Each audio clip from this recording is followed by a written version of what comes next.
और हाँ, जब इतना टाइम ले लिया तो बस 1 मिनट और ले लेता हूँ, क्योंकि बहुत सारे बच्चे सोच रहे होंगे सर प्लीज जल्दी स्टार्ट कर दो, मुझे भी समय की कीमत मालूम है, लेकिन एक छोटा सा मोटिवेशन आप लोगों के लिए। और जी हाँ, जब ये जवाब सुना था मैंने तो ये मेरे लिए भी था।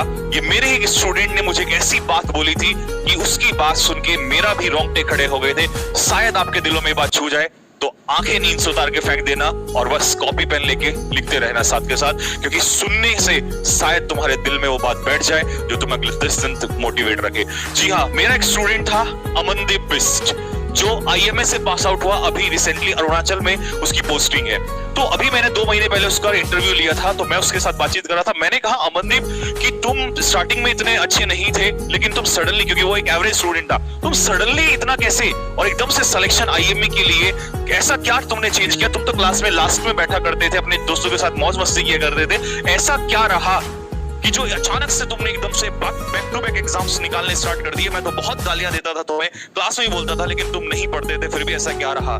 बोला सर स्टार्टिंग में मुझे इतना पता नहीं था, लेकिन मेरे को एक बात एक दिन बहुत ज्यादा चुभ गई। जब मैं रास्ते से आ रहा था तो मेरे को बहुत ज्यादा ये बोला गया, रास्ते में कुछ लोग होते हैं ना आस पड़ोस वाले, उन्होंने बोला कि बेटा इससे अच्छा घर ही रहना स्टार्ट कर दे, तेरे बस की बात नहीं है, और ये जो लेफ्टिनेंट वाली जो बात तू करता है, क्योंकि गली मोहल्ले में बोलता होगा, ये तेरे बस की बात नहीं है, ये तेरे जैसे लोगों के लिए नहीं है, और क्यों अपने माँ बाप का पैसा फूंक रहा है?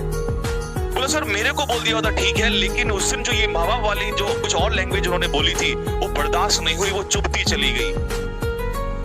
और जिस दिन मैं इंडियन मिलिट्री एकेडमी से पास आउट हो रहा था सर, उस दिन में और उस दिन में ये फर्क था कि जिस दिन मैं इंडियन मिलिट्री एकेडमी से पास आउट हो रहा था, इंडियन मिलिट्री एकेडमी मतलब IMA देहरादून में ही, उस दिन कम से कम 3 से 4 न्यूज़पेपर वाले इस बात का इंतजार कर रहे थे, क्योंकि वो देहरादून से प्रेमनगर से ही था, वो इस बात का केवल इंतजार कर रहे थे कि उसके पेरेंट्स का इंटरव्यू लिया जाए। और सर मेरी माता जी का जो इंटरव्यू था वो 4 अखबार, 3 से 4 अखबारों में था।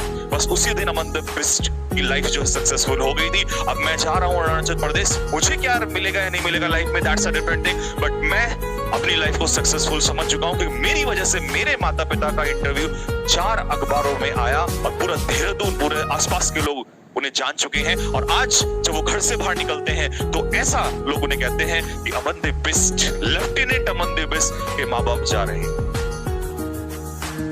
आप किस नाम से अपने माँ बाप को चाहते हैं कि लोग उन्हें जाने, that depends on you guys. Let's see, ज्यादा नहीं बोलूंगा।